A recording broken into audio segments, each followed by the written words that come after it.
you again so much for joining us tonight. We have Dr. Rahul Sachdeva with us, and I'm going to go ahead, Doctor, and let you start off, and we'll get started.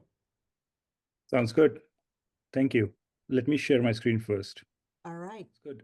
So thank you once again for this kind invitation, Norma. I'm really excited to be here. I also want to take a moment to thank Dr. Bass for introducing me to Norma. So this was just a research conversation I was having with Dr. Bass and telling him all about what I do. And he mentioned that this is something that could also help patients with HSP and PLS. So this is where all this started. I was introduced to Norma.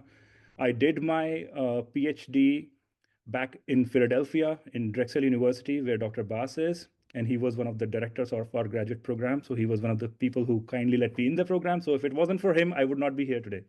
So I really thank Dr. Bass for that. And You're welcome, Rahul. And I want to say that Rahul was one of our very best graduate students, and we're so proud of his success. Thank you. Thank you so much, Dr. Bass.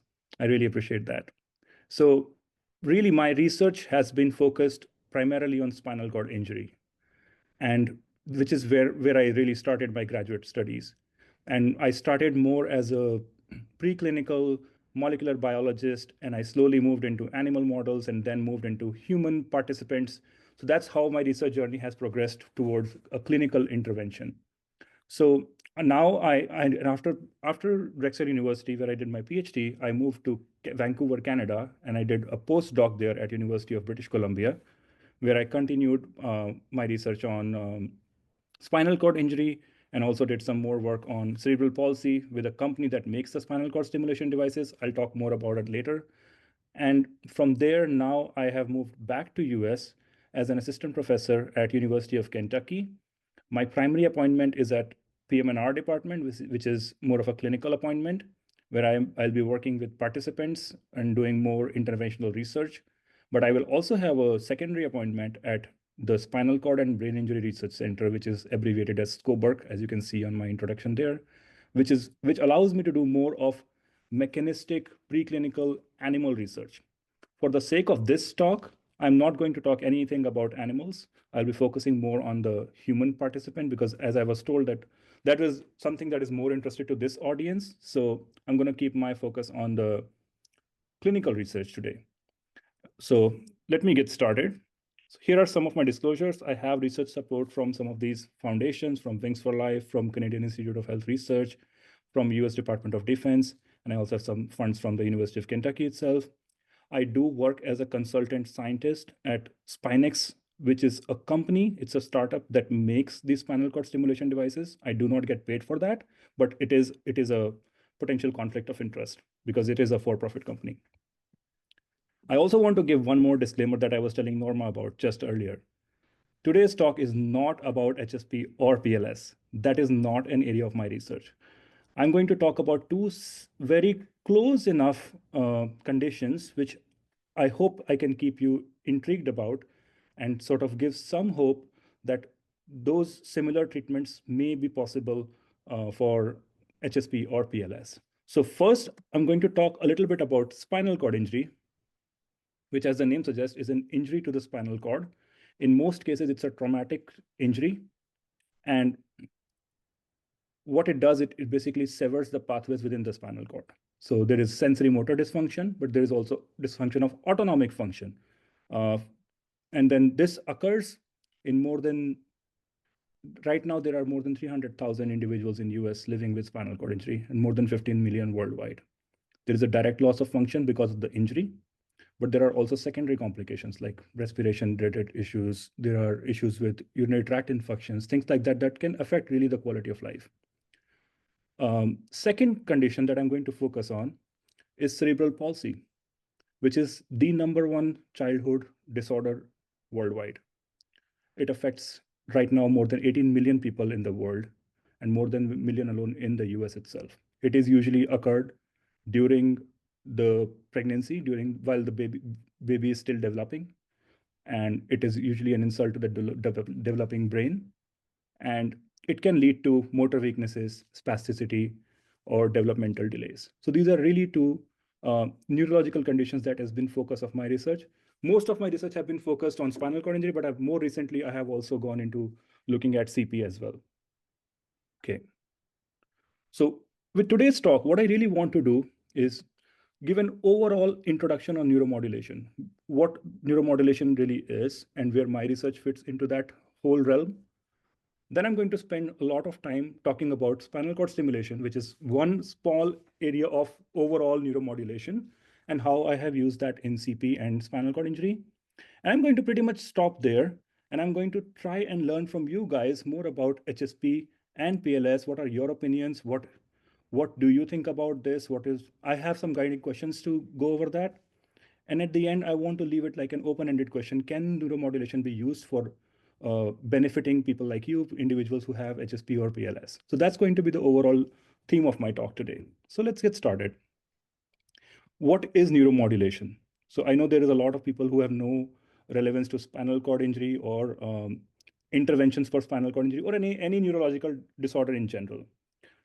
Neuromodulation is therapeutic alteration of neuronal activity within nervous system. That nervous system could be central, like brain spinal cord injury, or peripheral or autonomic nervous system. And this activity alteration can be done either by electrical stimulus, using magnetic field changes, using light, like optogenetic stimulation, can be used with ultrasound, chemical or pharmacological neuromodulation, or even mechanical or sensory neuromodulation. And so there are a lot of number of ways that neuromodulation can be achieved. You can alter the activity of the nervous system by a number of ways. My focus is primarily on electrical neuromodulation, which is alteration of the neural activity using mild electrical current.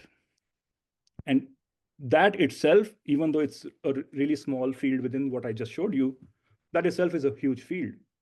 There is brain stimulation. Within brain stimulation, you have deep brain stimulation, you have more surface level stimulation, which is the cortex.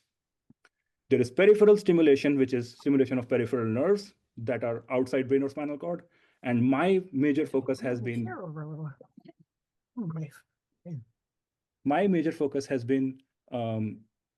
spinal cord stimulation, which is the focus of my research. Within spinal cord stimulation, there are two major ways that you can achieve that. One is using an implanted electrode, the electrode that is surgically implanted between the space between the bone and the spinal cord, right over the dura, which is what you're seeing here. This is a cross section of a thoracic cavity, and what you're seeing zoomed in here, an implanted electrode right over the dura mater in the spinal cord. This is an invasive way of achieving spinal cord stimulation. What I focus on is stimulating electrodes on the surface. This is really the focus of my research by using transcutaneous spinal cord stimulation, where you're not using a surgery. You are basically placing self-adhesive electrodes on the surface of the skin, targeting specific spinal cord segments. I use that to study autonomic functions recovery after spinal cord injury. So this is one of my first slides that I always show, is that spinal cord injury, when we think about it, it's not just motor paralysis. We are not talking, yes, there is motor paralysis, but there is a lot other things. There are a lot of other dysfunctions that happen in these individuals with spinal cord injury. This is an image from a review that we recently published. And what you can see is there are a number of invisible consequences of spinal cord injury, such as respiratory dysfunction, bowel dysfunction, bladder dysfunction, sexual dysfunction. And my major focus of research has been cardiovascular dysfunction. So you see vascular dysfunction right here, cardiac function right here. My focus has been looking at changes in blood pressure after spinal cord injury and how we can address those using spinal cord stimulation. And not to mention that these functions, even though they are invisible to the general public, but for people with spinal cord injury, regaining these functions are among the highest priorities for functional recovery, even above walking. There have been multiple studies addressing these. When there have been surveys from individuals with spinal cord injury, where they have constantly highlighted autonomic functions as one of the top priorities for recovery after spinal cord injury. So let's focus on blood pressure after spinal cord injury. So if we bring in a participant with spinal cord injury into the clinic or into the lab, and we offer them a blood pressure device that measures their blood pressure for 24 hours, takes reading every 15 minutes, and keeps taking the reading throughout the day, throughout the night, throughout the day. What does the blood pressure look like throughout the day for an able-bodied individual who has an intact nervous system?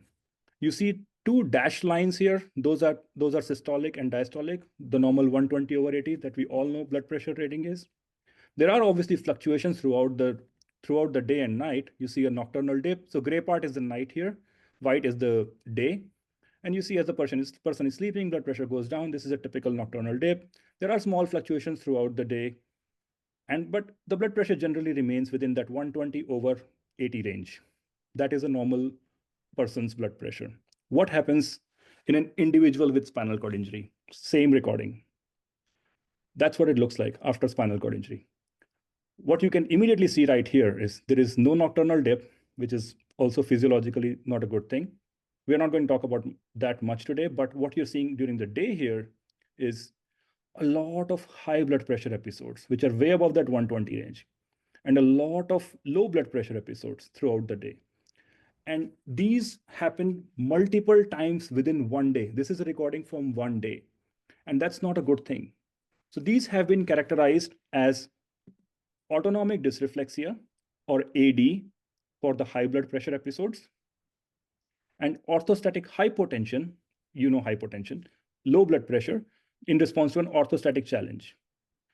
So these are characterized as AD and OH, happening within the same individual. We wrote a review article sort of trying to characterize this as more like a blood pressure pendulum, because the blood pressure is constantly swinging throughout the day between low blood pressure and high blood pressure episodes. And in our lab, even though the previous figure I showed you showed those within the same individual, in our lab, we can isolate them individually. So you graph that you see on the left, you see a blood pressure going down. Graph on the right, you're seeing blood pressure spiking up. I'm going to talk about this individually, but what I want to show you is that these can happen multiple times a day within the same individual. And we can isolate them and study them individually in our lab. Okay, so let's talk about autonomic dysreflexia first. As I mentioned, autonomic dysreflexia is basically, by definition, an episodic increase in blood pressure by 20 millimeter mercury above the baseline in response to a noxious stimulus occurring below the lesion of spinal cord injury. I'm not going to get into the mechanism here. That's not relevant right now for this audience. But what I want to stress on here is, even though the definition is 20 millimeter mercury, the blood pressure can go really, really way beyond that. What you're seeing here is blood pressure recording from an individual with cervical spinal cord injury. He had an injury in the neck. He came to the clinic for a procedure called penile vibrostimulation. This is a procedure where he wants to get his sperm retrieval in order to become a father.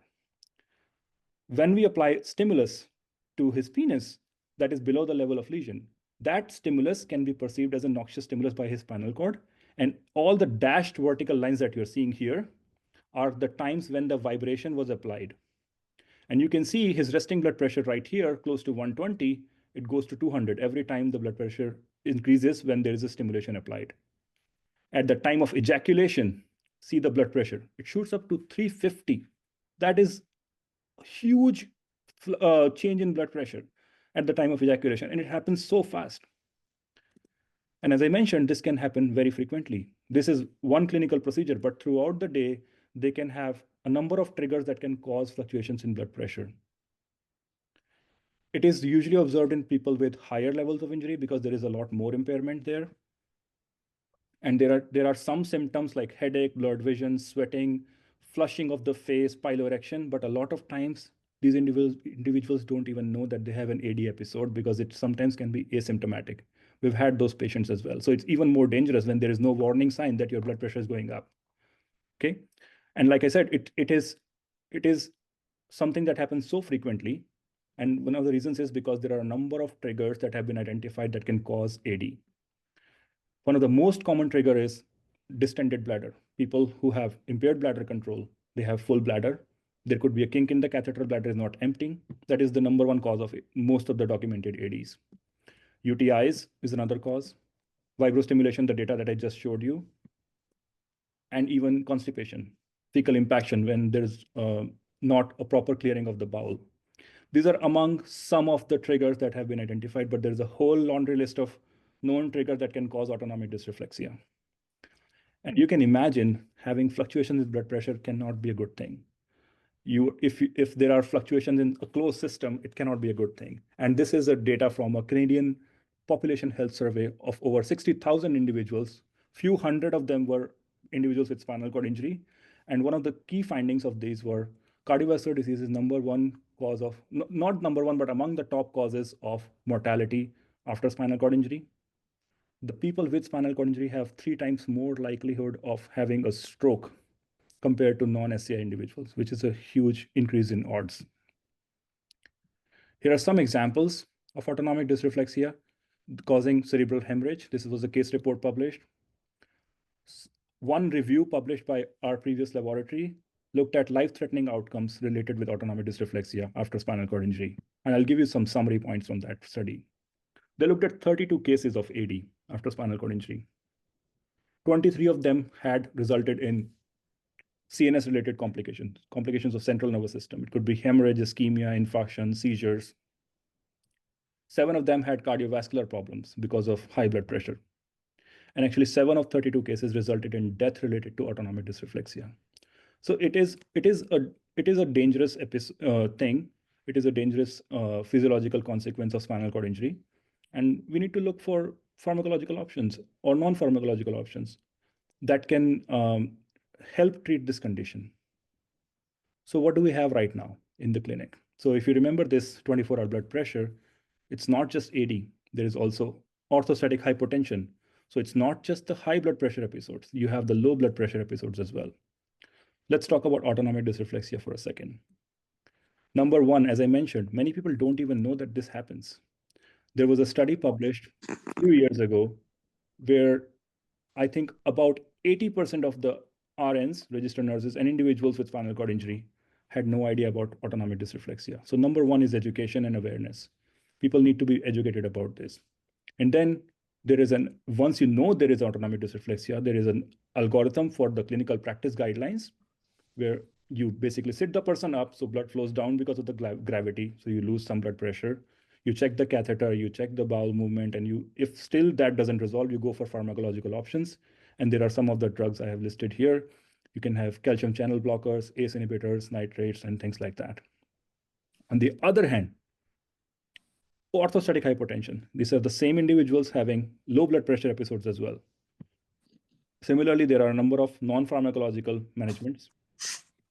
And there are some pharmacological agents as well that have been sort of documented to be effective for these conditions. But one thing I would like to point out here is we've all have taken medications for something or the other. What we do know about any of the drugs that we take, they take several minutes to kick in, and they will stay in our system for a much longer time.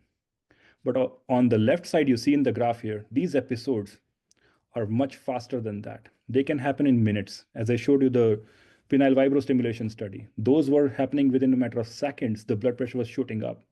So one, we cannot be using slow acting interventions for fast acting changes in the body, right? Number two is these are happening within the same individuals. We need to find a balance. If you are treating somebody for a high blood pressure, you're possibly putting that person at a risk for a low blood pressure episodes when orthostatic hypotension occurs, and vice versa. So pharmacological agents may not be the right thing. We need something faster. So here comes my research question.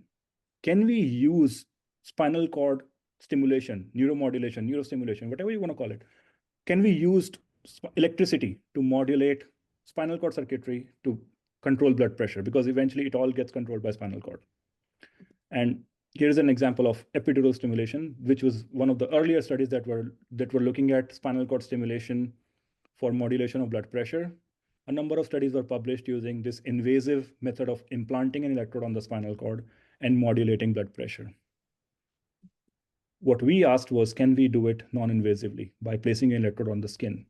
This is a case of somebody with a C4 complete spinal cord injury. AISA is basically American Spinal Injury Association impairment scale classification for A means they have a complete sensory motor impairment. This was a person who had injured 3 years before he came to our lab. This is his injury at C4. And he was injured in 2016. We brought him in the lab for the TCS, means transcutaneous spinal cord stimulation. Electrode was placed on his back of his spine to an area that we knew would be possibly the best target for blood pressure control. And we looked at the effect of TCS in mitigating autonomic dysreflexia. And like I mentioned, there are a number of ways we can trigger autonomic dysreflexia in the lab. In this case, what we used was a procedure called digital anorectal stimulation. So basically, this is a commonly used procedure for their bowel evacuation. So in this case, a physician was inserting the finger inside the rectum and using circular motions is basically mimicking a potentially noxious, to a certain extent, a stimulus that can cause blood pressure to rise. And the person who is doing the stimulation, the digital stimulation, is not looking at his blood pressure. He's going by completely blinded fashion so that we are not biasing the results in any way. And he's going by the patient's feedback. So unlike the previous cases that you saw where blood pressure was shooting up, we had a relatively milder asphyxia, where a patient can give us a feedback that, okay, I'm feeling the flushing. So we can maintain the stimulus to that particular level of intensity so that we're not causing a severe high blood pressure episode in the lab. So this is a controlled autonomic dysreflexia instigated in the lab during this research session. And right now what you're seeing, this figure is autonomic dysreflexia without any spinal cord stimulation. What happens if we do the same stimulus, but with the spinal cord stimulation? This is what happens. We were able to prevent the episode of autonomic dysreflexia when the stimulation was on prior to starting the digital stimulus. So that is prevention of autonomic dysreflexia. And this is the quantification. On the red, you can see without spinal cord stimulation. On the right, we can see with spinal cord stimulation, and you can clearly see this 20 dash line is basically the clinical definition of autonomic dysreflexia when we were able to completely prevent the AD episodes. That's one. But think from a practical standpoint, you would not want to have stimulation on all the time just to prevent a blood pressure episode that might happen later in the day. You would want a system where you can sense the blood pressure change and then sort of deliver the stimulation to bring it down. So in order to do that as a proof of principle, what we did was we triggered the autonomic dysreflexia episode first, which is similar to this graph here. And then during that high blood pressure, we brought the stimulation in from the spinal cord. And this is what we saw. So you triggered the episode, and green lightning bolt is where we added the spinal cord stimulation and gradually brought the blood pressure down. This is all happening within a minute. A drug cannot do this, right? If you're taking an oral medication, you cannot do that. This is the quantification. In this case, you will see even the non-stimulation part is still under 20. So one might argue that we are not really triggering the autonomic dysreflexia, but like I said, we were going by the patient's feedback. When the patient said, I'm feeling the flushing, we had to sort of maintain the intensity there. But regardless of that, we are still able to reduce the severity of the change in blood pressure during that noxious stimulus. Okay, now let's talk about the other extreme of blood pressure. I showed you the high blood pressure changes. Let's talk about the low blood pressure, which happens within the same individuals. Orthostatic hypotension is just the opposite of autonomic dysreflexia in terms of the definition. Now we're talking about reduction in blood pressure by 20 millimeter mercury within 3 minutes of a postural change. For example, in clinic or in a research lab, using a 60-degree tilt angle from being in a supine position like that. So lying on your back, but tilted 60 degrees. And if there is a change within 3 minutes by a difference of 20 millimeter mercury, it is a classic orthostatic hypotension. Why that happens is because, again, I will not get too much into the mechanism, but it's basically the blood is going to go down towards the leg, but because there is a spinal cord injury, the nervous system is incapable of constricting the blood vessels in the leg to bring the blood back up to the body. And which is why you see this fall in blood pressure, as you can see in the gray here, during an orthostatic hypotension episode. In this case, we had to stop that tilt because the blood pressure went too low. So this is a case of orthostatic hypotension. Does spinal cord stimulation help with orthostatic hypotension? So in this top, you're seeing an episode of OH without any transcutaneous spinal cord stimulation in green here. And you can clearly see when the person is tilted, the blood pressure goes down and it stays down. You end the tilt, it comes back up. When we provide the spinal cord stimulation, the intensity of stimulation is shown by this heat map here. Red means more intensity, yellow means less. And after starting the tilt, as you increase the intensity, you can bring the blood pressure up almost to the normal. If you stop the stimulation while the person is tilted, the blood pressure can go down again, as you can see right here. You start it again and you can bring it back up again. You stop again, it will go down again. So, and this is quantified right here. So we are able to mitigate changes in blood pressure, pathological changes in blood pressure using a non-invasive spinal cord stimulation device. So the summary of my data for the blood pressure control is this is the pendulum I showed you. We are able to use spinal cord stimulation to kind of stop this pendulum. We did it in 2 isolated cases, and we have more cases like that. But the hope is that in future, we can use a closed loop system where a stimulus or where a recording from the blood pressure in real time can sort of trigger a device which can cause the spinal cord stimulation and sort of mitigate that blood pressure change, whether it's a high blood pressure or low blood pressure change in real time. That concludes my spinal cord stimulation for spinal cord injury. I'm going to switch gears a little bit and talk more about cerebral palsy. I just want to make a disclaimer that all this work for cerebral palsy was done in collaboration with the company Spinex that I mentioned about. Dr. Gad is the CEO of the company. He generously provided me the videos to show you today. And all the videos that I'm showing here today for the kids with CP are obtained with consent, and we are able to show them. So this is a very severe case of CP, but I'm going to talk more about it in the next slide. Cerebral palsy, as I mentioned, is a neurological condition. There is damage to developing brain.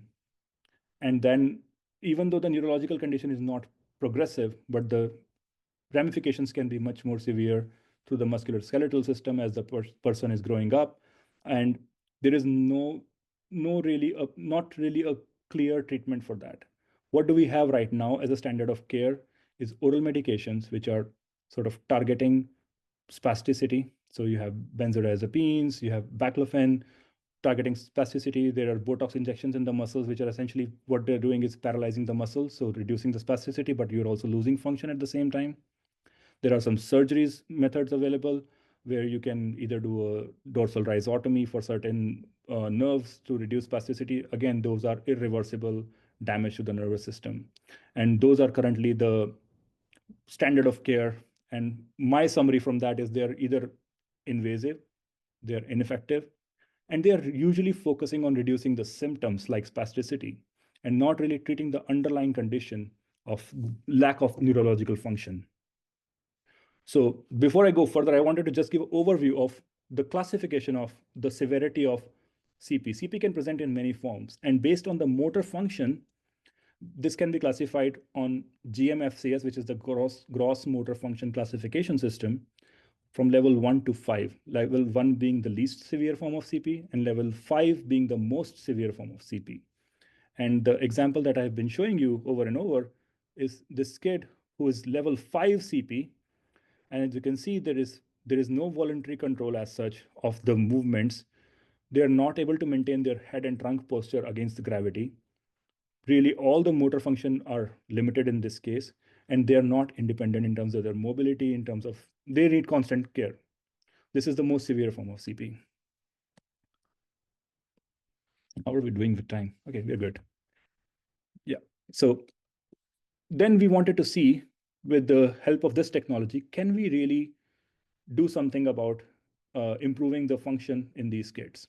So first, we answered the question whether there is a real-time effect of spinal cord stimulation on improving function. So this is the same kid, GMFCS level 5, severe form of CP. And you're going to look at 2 different aspects of the function. First is sitting in head control. On the left is when stimulation is off. So SCONE is basically spinal cord neuromodulator. and right is the cone on. So stimulation is off versus on. And you can see on the left, there is absolutely no trunk control, no head or neck control. And on the right, while the stimulation is on, you can see the difference. It's not perfect, but it's there. Definitely, this is one session of stimulation. You can see quite a strong effect. I mean, this may not be the same for every single kid, but it seems to help. And this is a real-time effect of spinal cord stimulation. What you'll see in a moment,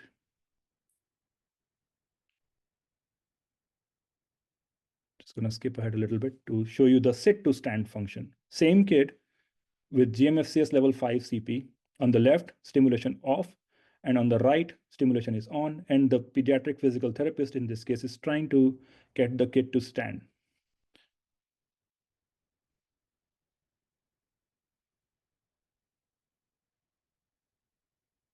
You can see the level of support that the kid needs is a lot more on the left versus on the right.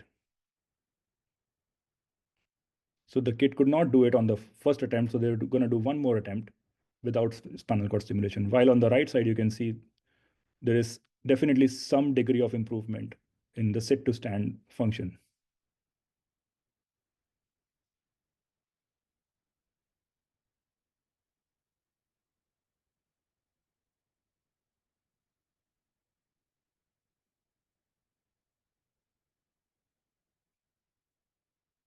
So this is the most severe form of CP, GMFCS level 5. I'll show you one more kid with less severe, level 4. He has a better neck and trunk control, but cannot step. On the left, we have the stimulation off, and on the right, we have the stimulation on, and you can see the kid is able to, this is about 2 years of age, GMFCS level 5, and you can see he can step with the stimulation on. This is real-time effect of spinal cord stimulation. And as you can see, I forgot to mention this. On the top right, you can see the electrode placement is on the cervical and lumbar spine. So we are trying to stimulate the areas controlling for their hand, neck, and the legs.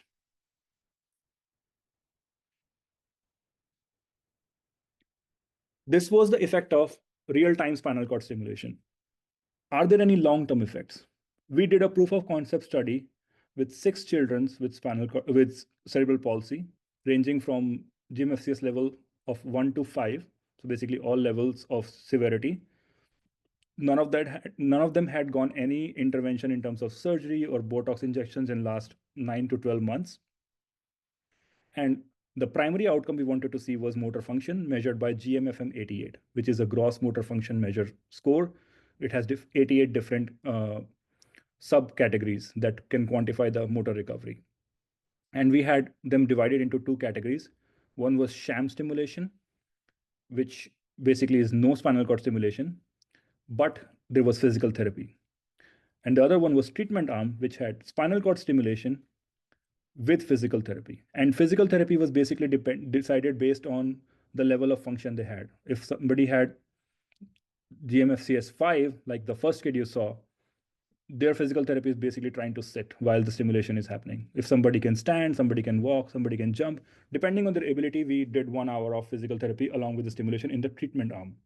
So the word you see skip here, skip is basically just a trade name for the device. It's called Spinal Cord Innovation in Pediatrics, but essentially it's the same spinal cord stimulation device.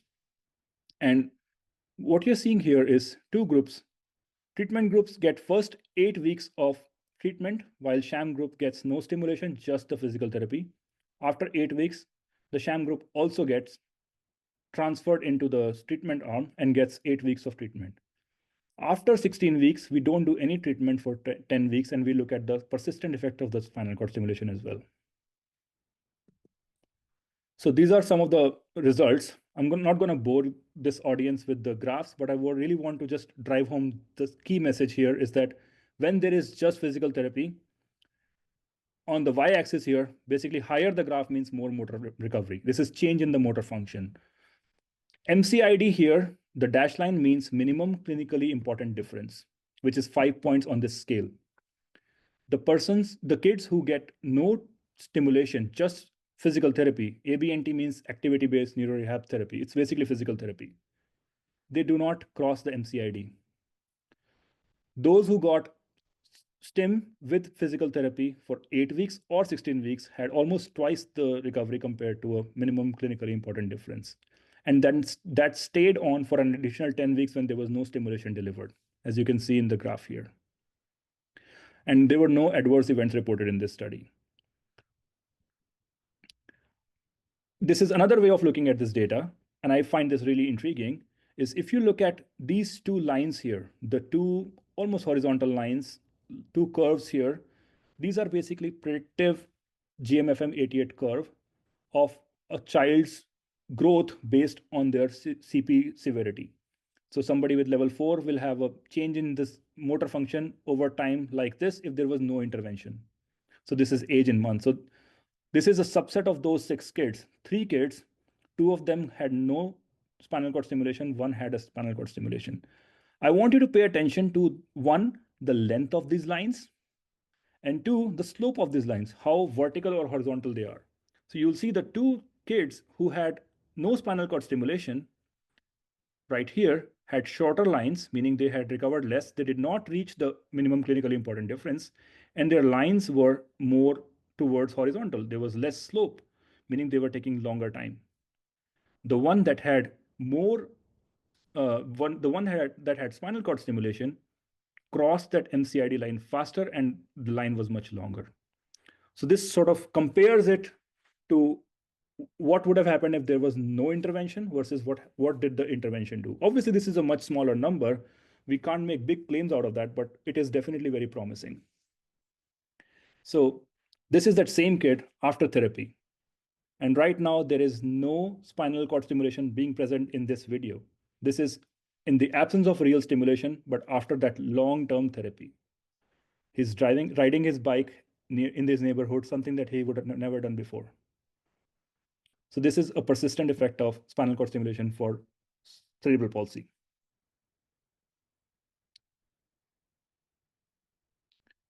When I started CP presentation, I mentioned that it's a childhood disorder. But it's not just a childhood disorder. The kids grow up. So we did one case. I'm going to talk about one case that we recently published in an adult with CP.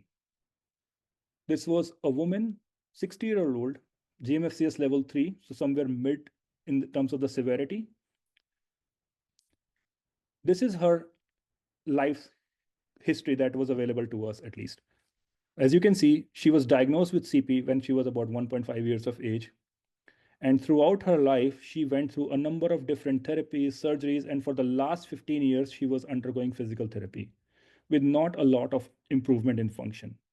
At 60 years of age, which was about last year or so, she came to our clinical trial and she received 8 weeks of spinal cord stimulation therapy, twice a week, 1 hour a day. And this is her result. This is pre versus post, and you can see, again, this is that same MCID, 5-point difference is the clinically important difference, and she recovered more than 10 points within 8 weeks of therapy. And we did a follow-up study with her where we saw persistent effect still above the MCID, even after, I believe it was 20 weeks in her case, after the last stimulation session she received. And we asked her, this was done on number of tasks on GMFM88 score, but one of them, as you can see, is going from sitting position from floor to sitting on a bench. And the above is before the therapy, below is after the therapy. She had much more confidence. She was able to do it much faster compared to pre-therapy after receiving spinal cord stimulation. So we were able to get functionally and clinically significant improvement when we combined spinal cord stimulation with physical therapy. So in conclusion, individuals with these neurological impairments, such as spinal cord injury or CP, they have, as I mentioned, they have a lot of motor and autonomic dysfunctions, which I think many of the people with HSP and PLS would also relate to. They definitely impact the quality of life, and right now there is no cure. Current standard of care is really focusing on the symptom management rather than actual finding the neurological intervention. And based on the data from our work and from a number of colleagues across the globe, spinal cord stimulation is definitely coming across as one of the promising therapy for improving function in these population with potentially longer lasting benefits. And we are trying to do that in a non-invasive manner. While this is all promising, I just want to make sure that get this message across that this is in a very, very early stage from a research perspective, from a clinical perspective. I'll give you an example of a study that we conducted looking at autonomic functions. So this is a review of all the studies that are published out there for spinal cord stimulation for autonomic function in spinal cord injury. What you're seeing here is like a pyramid. The top of the pyramid means the highest quality study, randomized controlled trial. The bottom of the pyramid is case series, individual case reports. And what you're seeing here is we don't have an RCT right now. And at the bottom, you see most of the studies are low-level studies. So we definitely need higher quality studies with more robust clinical evidence. And the other thing is, yes, it's working, but we don't know how it's working. So we need to have more mechanistic studies. And if anybody in the audience knows how classical research paradigm works, is you usually have animal studies, then we go into the clinic, and so there is establishing of safety, and then you go towards efficacy. But this is a list of studies with spinal cord stimulation. And what you're seeing at the lower panel is the human studies over the last several years. And on the top panel is the animal studies. And what you see is very counterintuitive here. There are a lot more human studies in spinal cord stimulation, as you see at the bottom of the graph, compared to animal studies, which are at the top, meaning that it sort of highlights that we need a lot more mechanistic studies as well to understand how this works, to make it more efficacious, to make it really targeted to what we want to achieve, and to make sure that there are no long-term negative consequences. So with that, I would like to thank my research group. Most of the research that I presented here was done in the laboratory of Dr. Andrei Krasikov, who was my postdoc mentor, shown in the picture here, and that's his team.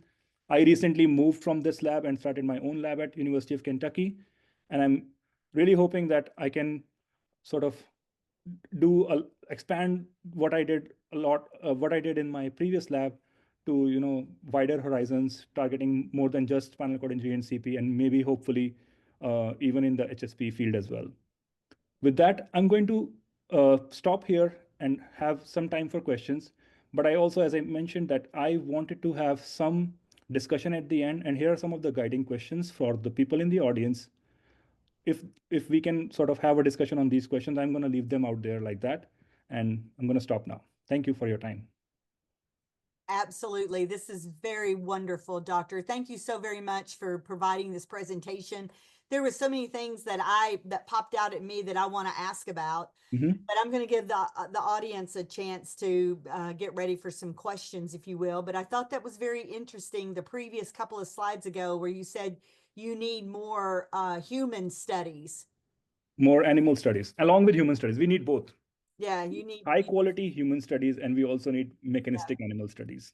Yeah, and I think there's so many similarities of dealing with spinal injury, CP, and what we're dealing with HSP and PLS, because you described symptoms. You described, things that were happening to my body, and what do I need to do to, help my body to function more and be better able at, meeting the demands of high and low blood pressure, and my body's walking.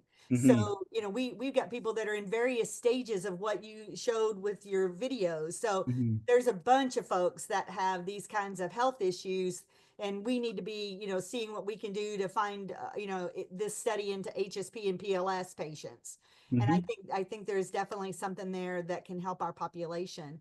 I see someone in the comments has got a question. Are there any animal studies using electrical stimulation for HSP and PLS?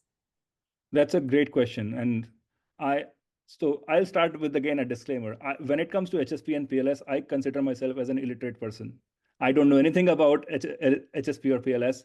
And I'm going to divert that question maybe to Dr. Bass. Sorry to put you on spot, Dr. Bass, but I don't think, to my knowledge, there is no electrical stimulation studies in this field so far. No, not to my knowledge. Yeah. But that would be something interesting. And I'm not even sure if there are any. I'm sure there are some animal models for HSP and PLS, and Dr. Bass is an expert on that, but this is particularly not my area of expertise. Well, just to kind of accentuate the point, that I think that the human work can move forward because there's nothing harmful about it. So to move forward with the human studies, I think is a justifiable thing to do. Yeah, But the purpose of the animal studies, as Rahul pointed out, is to understand how is it working, because it's really kind of a mystery that you apply this electrical current to the spinal cord and you get these sometimes surprisingly long-lasting benefits. But how is that happening? Are you opening up different nerves that are normally doing other things, or what? Are you taking the few spared axons, nerves that have not degenerated, and somehow, revving them up to do more than they normally would do? And we don't know. It's just kind of a mystery what's going on. But if we knew, we could do more of it. exactly. We can modify the procedure to do even more of it. So that's where the animal studies would come in. Yeah, absolutely. And just to add one more comment to that is, like Dr. Bass mentioned, is there is not really a perceived harm when we are doing this. One, we are doing this completely non-invasively, so we are not trying to get into any surgical intervention in this case. And number two, the devices that I showed you, and this is not at all a for-profit plug from my end, is that company that I'm working with. Um, they have these devices for adults and for kids with CP. They both have already received a breakthrough device designation from the FDA and classified as class 2 devices, which really means by definition a non-significant risk device. And more recently, after I showed you that pyramid-like structure, there has been one study that has been recently published by a different company, which is now FDA approved for cervical spinal cord stimulation for hand function. That's the first non-invasive spinal cord stimulation device that has been approved by FDA in the last few weeks. So that's a That is different company. wonderful. That is So there's wonderful to hear. definitely some promise there. Yeah, I think what we need to look at is what would it take for us to have, HSP patients and PLS patients that would also benefit, because I mean, it's all motor neuron issues. Yeah. So the person has to come to your office and do this treatment twice a week for an hour at a time for 8 weeks. That's what you've studied at this point. Yeah. So what I would think, the way, if we were to do a clinical trial on that, I think the first thing would be to first identify the right population. I'm not, again, I don't know a lot about HSP, and I would need to probably talk to a clinician with HSP to first identify what is the right population. Should we start with the ones that who have a lot more severe deficit, who are likely to benefit more, or the other way around? Should we start with the ones who are somewhere in the middle of the range? I don't know anything about that. I'll be All of very the honest. above. I So, can tell you all of the above. That's what we need. but We need when help we are for all designing a of the clinical above. when we are designing a clinical trial, we have to sort of keep those things in mind, because I understand. one, we have to keep in mind statistics. If we have really wide variation across the participants, the effects cannot come across, because you have to compartmentalize the population to get the statistical significance. Right. And that randomization, you need to have participants who will not get a stimulation initially, maybe, to see what is the effect of stimulation versus no stimulation. There are a lot of considerations we have to take. So first would be identifying the right population. Yeah. Second would be, what function do we want to target first? We cannot look at all the functions in all the individuals, right? There is a lot we have to keep in mind in terms of what is practically possible. Yes, I want to do all of it, but is it really possible? Well, one of the things that happened at the last meeting of the Spastic Paraplegia Foundation is that there was a men's group and a women's group, Okay. and both groups, I think, to a person, identified urinary bladder problems Yes. as a really problematic kind of symptom. Mm-hmm. Could that be something that the neurostimulation could be Yeah. helpful with? Yeah, so I can answer that question. So I actually did not show that data here, but the graphs that I showed at the very end, where we were looking at the spinal cord stimulation studies for autonomic function, a lot of studies on spinal cord stimulation with spinal cord injury have shown efficacy in improving bladder function. And in fact, again, talking about this company, their first device is actually focusing on the neurogenic lower urinary tract dysfunction in people with spinal cord injury, people with stroke, multiple sclerosis. So there is definitely promise in improving urinary function, whether it is increasing bladder capacity, reducing number of leaks, um, preventing detrusor sphincter dyssynergia. So there is definitely promise there. But one thing I would also like to mention is I'm not sure, and you guys can speak to it better than I do, is in spinal cord injury, there are more than one study published talking about surveys from these individuals and what their priorities are.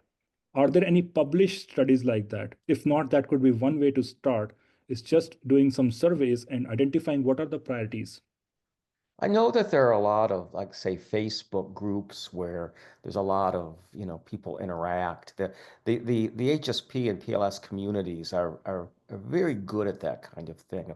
Mhm. It's a very community-oriented kind of patient Mhm. population.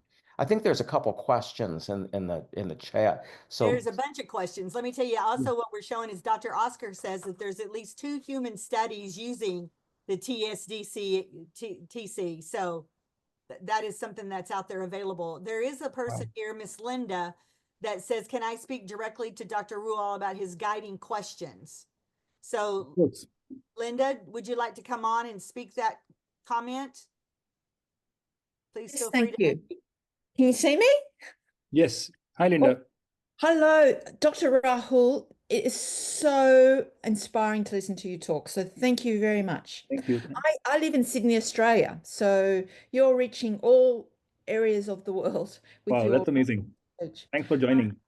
I Yes, have thank been you. diagnosed with ataxia SPG7. So, and I've been exercising 3 times a week for the last 2 years. And I've taken some of the Botox, but it hasn't had any, it actually affects my function more than my relaxing. So I had to stop the Botox. How could I be part of your trial? So with me being in Sydney. So first of all, I don't have a trial. I'll be very Okay. honest with you. So this is, like I mentioned, I do not have any trial right now for HSP or PLS. My focus has purely been on spinal cord injury and in last few years on CP. I would love to get involved in HSP, and it seems like there is definitely interest and promise to do that trial. So, Yes. but if hypothetically speaking, if there was a trial, I would assume that the person whoever is a participant has to be present in person.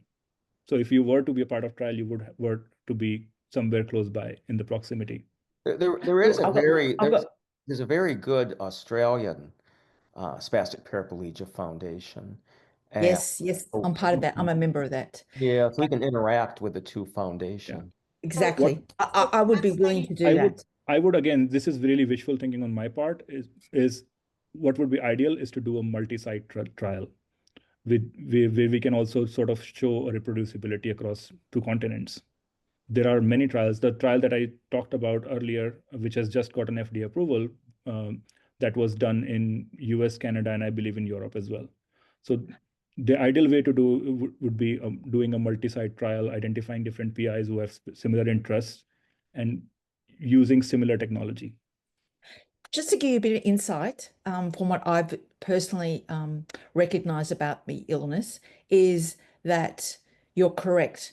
The exercise does help. However, it does not resolve the issue. And what I find, the exercise helps me to warm up. So essentially what I'm recognizing from what you're saying is how do I quicken that warming up, that connection? That's the thing that's lacking that I can see that's personally lacking. It's the connection. It's not my muscle. My muscles are really good. In fact, Professor Caroline Sue, Dr. Kishma Kumar, Dr. Kate Ahmed, they all look at me and go, you have really good muscles. However, it's my connection that doesn't get it. Right. It's really, really slow. Yeah, I think you raise a very, very interesting point here. And one thing I did not mention during my presentation is, so if you remember the videos that I was showing where the kid was stepping, for example, Yes. The amount of stimulation that we were delivering to the spinal cord was something we call at submotor threshold, meaning we first identify what level of stimulation will actually trigger the muscle movement, and we dial it down so that we are not directly triggering the muscle. What we are doing is we are enabling the spinal cord to do those voluntary movements. The reason why I bring this up is I'm going to quote Dr. Reggie Edgerton, who's really like the pioneer and modern day father of neuromodulation. He's in UCLA, or he was in UCLA. I think he may have retired. What he said was spinal cord stimulation is really like giving spinal cord a hearing aid. So basically making your spinal cord more receptive to sensory feedback and to be able to generate movements. So that's one of the reasons why I think pairing exercise with spinal cord stimulation is more beneficial than exercise alone, and then even spinal cord stimulation alone. In both ways, I think it is the combination that really helps with the motor function. Doctor, there's another question here. It says, will the stimulation help since HSP causes an electrical misfiring, or we are having muscle contractions? Yeah, that's a great question. And I did not show the EMG data here, but we know from the CP studies that one of the reasons why we see spasticity is the muscles that should be firing alternatively, they start firing at the same time. And if we can sort of guide that firing using spinal cord stimulation, we have data to show that you can bring that alternative contraction relaxation to have that coordinated movement rather than both firing at the same time and causing more of a spasticity. So yes, there is definitely some data supporting that. If I could add a thought about combinatorial therapy, a lot of researchers in the field are thinking about things like antisense oligonucleotides and gene therapy and small molecule inhibitor therapy.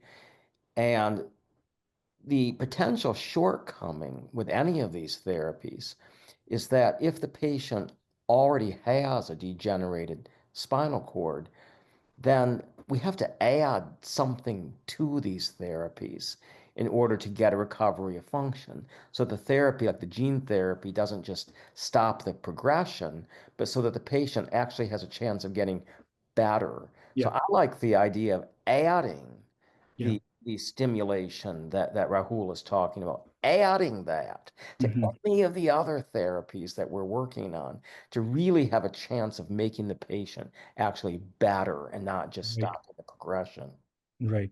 Right. And let me also remind you guys, we have our YouTube SPF talks where Dr. Macondes from Brazil is actually doing a study, a trial there with some of the population that he has. So I want to invite you guys to go back, pick up that YouTube video and watch that as well, because you can actually see the young man. There's like 300 patients. I'm not sure how, I think 300 patients he has in his office.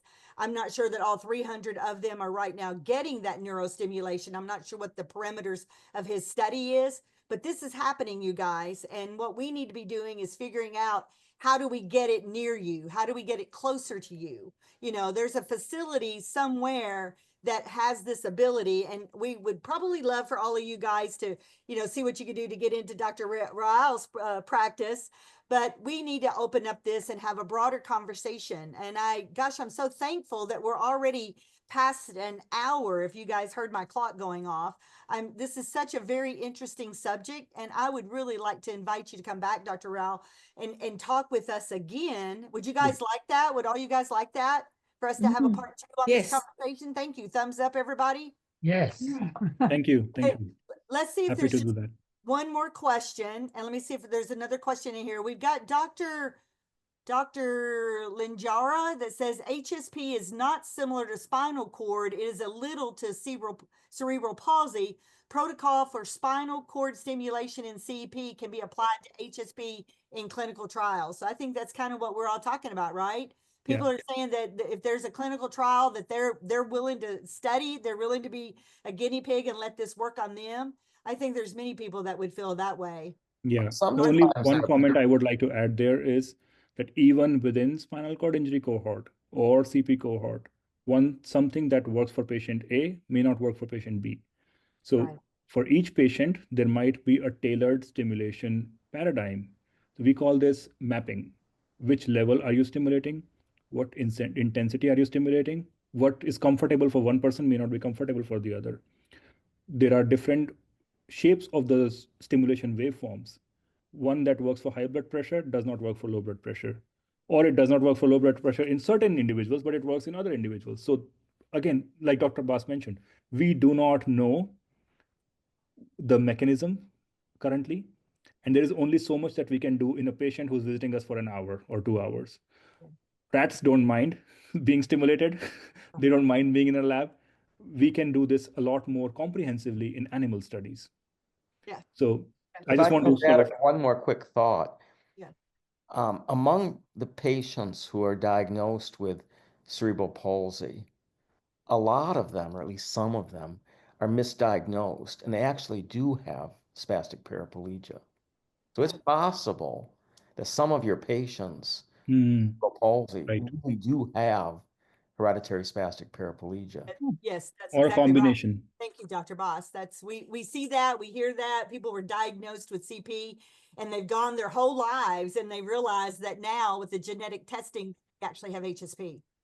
So it's just everywhere, and we're all fighting these symptoms, you know, whether you're a CP or a spinal cord, you know, injured person, we're all fighting the same kind of similar symptoms. And what we need to do is to figure out how we can, you know, bring some relief to what all of our patients are dealing with. I think that is very important. I think what we need to do is to really look at how can we leverage the foundation's research history and identify critical gaps in the current neurodegenerative disease research and find out, you know, what is it that we still need for our population, and whether we need to study it, you know, with the animal models, or whether we need to kind of move into some, you know, people models. We're in a state of needing some relief. Yeah, I think we can do Everybody both agree in with that? parallel. Everybody agree with that? I mean, we've all got some kind of symptom that we have something similar that we're dealing with. So maybe we could target that symptom and find those people, whether, you know, they have whatever SPG number, but target the symptom and work on those things. That would be good. Don't you guys think so? Yeah? Yes. Yes. Yes. Well, I don't want to, you know, overstay my welcome with you, doctor, because we have now passed the hour again. I wanted to bring that to your attention, and I want to thank you very much for joining us Pleasure is tonight. mine. I'd Thank you like for to having invite you me. to come back. Do you have Thank any you for final having me. words, sir? Collaborating with Dr. Bass has always been my dream. Maybe this is the time that I can actually do that.